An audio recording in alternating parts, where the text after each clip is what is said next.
Hello everyone, আমার নতুন একটা ভ্লগে আপনাদের সকলকে জানাই আমি ওয়েলকাম। সকাল সকাল রান্নাবান্না সেরে ঝটপট করে বেরিয়ে পড়েছি। যদিও রান্নাবান্নার তেমন খুব একটা চাপ ছিল না, আমি কালকে অনেকটা রান্নাই এগিয়ে রেখে দিয়েছি। আর এখন যাচ্ছি স্টেশনের উদ্দেশ্যে। আর এই তো স্টেশনে আমি চলেও এসেছি। মোটামুটি ট্রেনের যা টাইম আছে আমি তার সময়ের আগেই চলে এসেছি। আর জানেনই তো আমাদের এখানকার ট্রেন কতটা স্লো, যে টাইমে আসার কথা তার থেকে অনেকটা পরেই আসে। তো সুতরাং চাপ নেওয়ার তেমন কোনো কারণ নেই। ট্রেনে উঠেও পড়েছি অনেকক্ষণ হলো, আর এই যে এখন আমার বাপের বাড়ি স্টেশনটাকে ক্রস করছি, তাই ভাবলাম একটু ভিডিওতে ক্যাপচার করে নিই। আর জানেন তো আমি এই ট্রেনে যেতে যেতে আমাদের বাড়ির যে রাস্তা সেটাও দেখতে পাই। বাড়ির রাস্তা বলতে তার থেকে কিছুটা দূর গেলেই আমাদের বাড়ি পড়ে। এই দেখুন, বলতে বলতেই সেই সব জায়গাগুলো ক্রস করছি। ওই যে দেখতে পাচ্ছেন একটা বটগাছ চলে গেল, ওটা আমাদের বটতলা। ওই দিক থেকেই কিছুটা এগিয়ে গেলে আমাদের বাড়ি পড়ে। এই দেখুন এখন আমি চলে এসেছি বনগাঁ স্টেশনে। এখন এই যে রানাঘাটের দিককার ট্রেনটা আসলে সেটাই উঠে তারপরে যেতে হবে। কোথায় যাচ্ছি বলুন তো? হ্যাঁ, এখন যাচ্ছি হচ্ছে বৌদিকে দেখতে। আজকে হচ্ছে বৌদির ডেলিভারি। ট্রেনে উঠে আমি চলে এসেছি এখন রানাঘাট স্টেশনে। এখান থেকে যেতে হবে শান্তিপুর। এই ট্রেনটা না ডাইরেক্ট যায়, সেই জন্য বসে আছি কখন আবার এখান থেকে ট্রেনটা ছাড়বে। আর বসে থাকতে থাকতে বেশ খিদে পেয়ে যাচ্ছিল, সেই জন্য আমি একটা এই যে কি বলে বাদামের খাজা কিনে খেলাম। লজ্জার কথা কি যে বলি জানেন তো, সেই ট্রেনটা না আবারও ব্যাকে ফিরে আসছিল, আর আমি সেটা খেয়ালও করিনি, কারণ ওই ট্রেনটা নাকি ক্যান্সেল করে দিয়েছিল। এখন আর কি করব, সেই আবার অন্য ট্রেন ধরে সেই রানাঘাটে এসে এখন আমি বসে আছি মহিলাদের ওয়েটিং রুমে। বড় হলে পুচকুকে আমি বলবো যে তোমার জন্য আমার কি খাটনিটাই না হয়েছে। তো এই তো এখন আমরা আবার যাচ্ছি শান্তিপুরের দিকে। আর আমি তো ভীষণ ভয়ও পেয়ে গেছিলাম একা একা, যেহেতু প্রথমবার আমি শান্তিপুর যাচ্ছি। তো বাকিরাও সবাই ফোন করে করে খুব জিজ্ঞাসা করছিল। যে জিনিসটা আমি 1-1.5 ঘন্টায় পৌঁছে যাই, সেখানে আমি 1-1.5 ঘন্টা রাস্তাতেই নষ্ট করে দিয়েছি, তার বেশি ছাড়া কম না। আর শান্তিপুর স্টেশনে আমি নেমে গেছি, এখন আসবে আমার বৌদির ভাই আমাকে নিতে। নিন, ফাইনালি বেশ একটা যুদ্ধ করে আমি আমার গন্তব্যে পৌঁছাতে পেরেছি। এতটা সময় আমার রাস্তাতেই নষ্ট হয়েছে জানেন তো। সেই সময় যদি আমি ফ্লাইট ধরতাম তাহলে কেন আমি দেশের বাইরেও পৌঁছে যেতে পারতাম এতক্ষণে। আর সেই কোন সকালে খেয়ে বেরিয়েছি, পেটের মধ্যে এখন চো চো চো চো করছে। এখন জাস্ট ফ্রেশ হয়ে কিছু খাবো। এখন যাই তাহলে, খাওয়ার পর আবার দেখা হবে।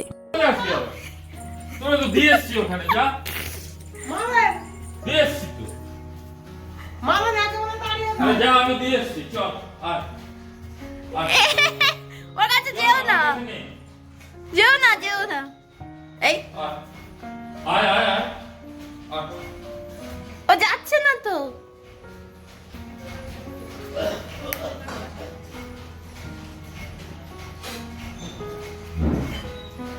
ওই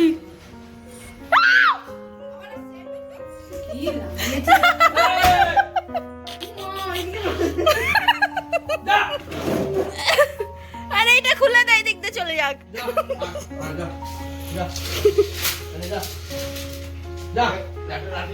ওই যে কুকুর, যা যা যা চলে যাও, যা যা যা চলে গেছে। আমার বৌদিদের এখানে না প্রচণ্ড হনুমানের উপদ্রব, দেখলেন তো কেমন ঘরের মধ্যে চলে এসেছিল। আর আমি যা ভয় পেয়ে গেছিলাম আমাকে যখন তাড়া করলো।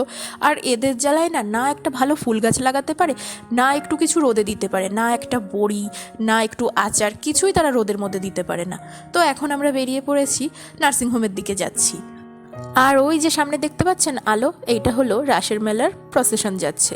তো এখানকার যে ক্লাবটা আছে সেই ক্লাবটা এবার হয়তো প্রত্যেকটা জিনিসেই ফার্স্ট হয়েছে, তাদের প্যান্ডেল বলুন, প্রতিমা বলুন, সব দিক দিয়ে। সেই জন্য তারা এরকমভাবে প্রসেশন বার করেছে। বেশ সুন্দর লাগছে দেখতে, কিন্তু এই যে মানুষের যাতায়াতের প্রচণ্ড সমস্যা হয়ে যায় এতে। যাকগে, কি আর করা যাবে, তারা তাদের মতো আনন্দে মেতে আছে যখন, আমরা পাশ কাটিয়েই যাই চলে। আমরাও কিছুক্ষণ পর আনন্দে মেতে উঠবো। অনেকেই অলরেডি চলে গেছে, আমি যেহেতু একটুখানি রেস্ট নিচ্ছিলাম সেজন্য বাড়িতে ছিলাম। নিন, চলে এসেছি নার্সিংহোমে।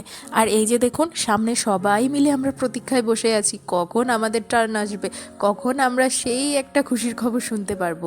ততক্ষণ আড্ডা চলছে, আর সবার মধ্যে বেশ একটা টানটান উত্তেজনাও আছে কিন্তু। ওই দেখুন রাস্তায় দেখতে পাচ্ছেন দূরে আরও একটা ঠাকুর বিসর্জন হবে বা তাদের কোনো একটা প্রসেশন যাচ্ছে। তো আমাদের এখানে বসে আমরা একটু মিউজিকও এনজয় করে নিচ্ছি কিন্তু। আর তার মধ্যে গল্পগুজব এসব তো আছেই। সবাই অনেকক্ষণ ধরে ওয়েট করছে না, সবার একটু আধটু খিদেও পেয়ে গেছে। তাই জন্য একটা দাদাবাবু বা জামাইবাবু বলা যায়, সে গেছে খাবার আনতে। সবাই এখানে বসেই টুকটাক একটু কিছু স্ন্যাক্স খেয়ে নেওয়া হবে।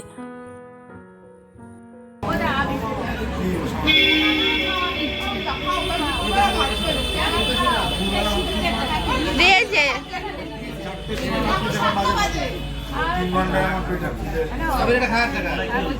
ও মা, তোমার কেমন লাগছে?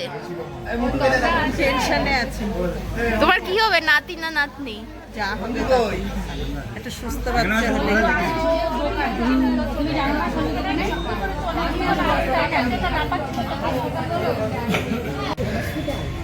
দুইজনেরই একই রকম পোজ দিয়ে বসে আছে, মনে হচ্ছে কি ওদের খিচুড়ি না দিয়ে লাইনের থেকে বের করে দিল। খুশি সরকার কে আছে?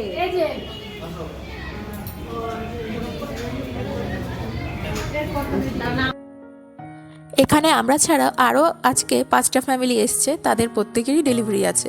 আর তার মধ্যে আমাদের টার্ন হচ্ছে 4 নম্বরে। অলরেডি 3 জনের ছেলে হয়ে গেছে। এবার আমাদের বেলায় দেখা যাক আমাদের কি হয়।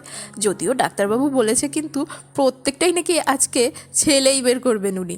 দেখা যাক কি হয়। আর আমাদের প্রত্যেকের মধ্যে না প্রচণ্ড টেনশন কাজ করছে। আমার তো যেন টেনশনে হাত পা ঠান্ডা হয়ে আসছে, কখন যে খবরটা পাবো কি জানি কি হবে।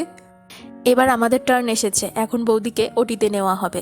আর আমাদের যেন টেনশন আরও বেড়ে গেছে, ইভেন এক্সাইটমেন্টটাও অনেক বেড়ে গেছে এখন। আমার মা বাবা এরা তো প্রত্যেকে এখন ঠাকুরকে ডাকাডাকি শুরু করে দিয়েছে, যেন একটা সুস্থ সুন্দর একটা বাচ্চা হয়। আর তার সাথে সাথে বৌদিও যেন খুব সুস্থ থাকে। সবাই আমরা অধীর আগ্রহে বসে আছি, যেন একজন সেলিব্রিটি আসবেন। আসলেই তো, সে তো আমাদের নতুন সেলিব্রিটি। নিন, অবশেষে অপেক্ষার অবসান হলো। আমরা কিন্তু গুড নিউজটা পেয়ে গেছি। এখন সেই গুড নিউজটা আমরা সবাই মিলে ফোন করে করে সকলের মধ্যেই ভাগ করে নিচ্ছি। খুশি চেয়েছিলাম একটা সুস্থ বাচ্চা হোক, মোটামুটি সুস্থ আছে, মা বাচ্চা ভালো আছে, তুই খুশি আমরা। তুমি বলো কেমন লাগলো ফুলটুসির? বাবা ভাষাই বলা যাবে না। বাবা, মেয়ের ঘরে আবার ছেলে হয়েছে বাবা।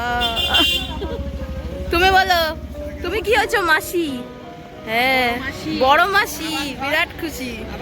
বিরাট খুশি। আবার ধরা ছেলের ঘরে ছেলে হলো, দেবের মেয়ের ঘরে একটা মেয়ে হলো। হ্যাঁ হ্যাঁ। এই তুই কোথায় চলে যাচ্ছিস? বাবা কোথায় চলে যাচ্ছে? রক বাবা, রক। এই যে মামা, এই মামা কেমন লাগলো বল? খুব ভালো। ও কাকারও ভালো লেগেছে? হ্যাঁ, সবার ভালো লেগেছে।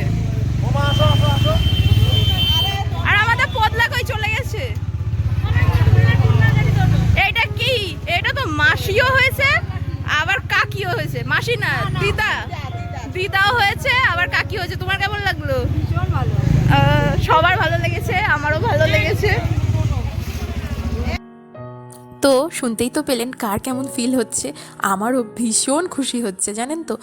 আর তার থেকেও বড় ব্যাপার হচ্ছে বাচ্চা এবং মা দুজনেই একদম সুস্থ আছে। আর আমার মায়ের কথা শুনে তো আপনারা বুঝেই গেছেন হয়তো ছেলে হয়েছে কি মেয়ে হয়েছে।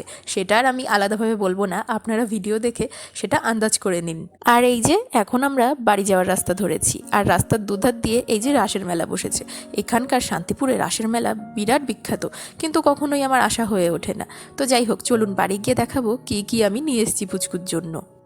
আসলে পুচকু এত ঠান্ডার মধ্যে হয়েছে তো সেই জন্য আমার প্রথমেই মাথায় এসেছিল যে তার জন্য একটা ব্ল্যাঙ্কেট তো নিতেই হবে।